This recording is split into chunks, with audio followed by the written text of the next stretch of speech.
Habang tumitindi ang buweltahan ng mga opisyal ng bansa at ng China, nanindigan ng Department of Foreign Affairs na suportado nila ang pagboses ng mga senador. Kaugnay pa rin yan sa issue ng pangteritoryo. Sa kabila niyan, nanawagan ng DFA na panatilihing pa rin profesional at may paggalang ang mga bibitiwang salita.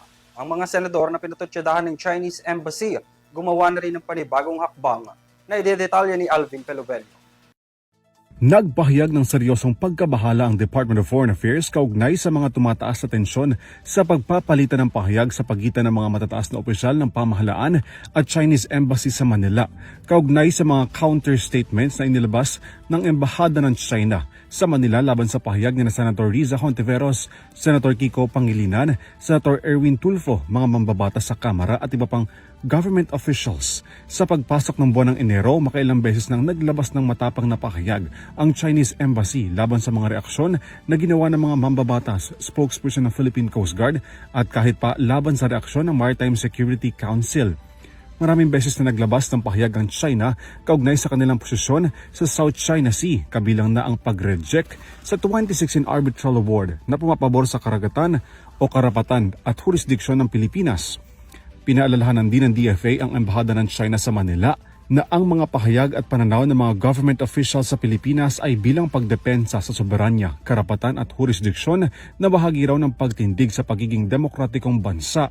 Gayunpaman, giit ng DFA, kinakailangan ng professional at respectful exchange para sa pampublikong pananaw.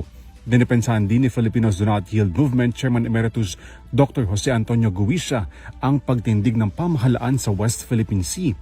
Ani Guisha, nakaangkla sa mga international law at batas ng Pilipinas ang pagkakaroon ng Exclusive Economic Zone o EEZ ng Manila sa West Philippine Sea, gaya ng UN Convention on the Law of the Sea at pagtakda ng Administrative Order No. 29 na inilabas noong 2012, gayon din ang 2016 arbitral ruling na nagpapawalang bisa sa umano'y 9-dash line ng Beijing. Bagaman hindi nanggaling sa DFA ang kumpirmasyon na formal silang naghain ng diplomatikong protesta laban sa Embahada ng China sa Manila, may mga ulat na nagsasabing nakapaghain na ng note verbal ang pamahalaan laban sa naging pahayag ng Beijing. Nagkasundo naman ang 15 senador na lumagda sa Senate Resolution No. 256 na nagkokondena sa public statements na inilabas ng Embahada ng China sa Manila na nakakabahala laban sa mga matataas na opisyal ng pamahalaan. Nakasaad din sa resolusyon ang pag-iit ng Pilipinas sa soberanya at karapatan na batay sa international law.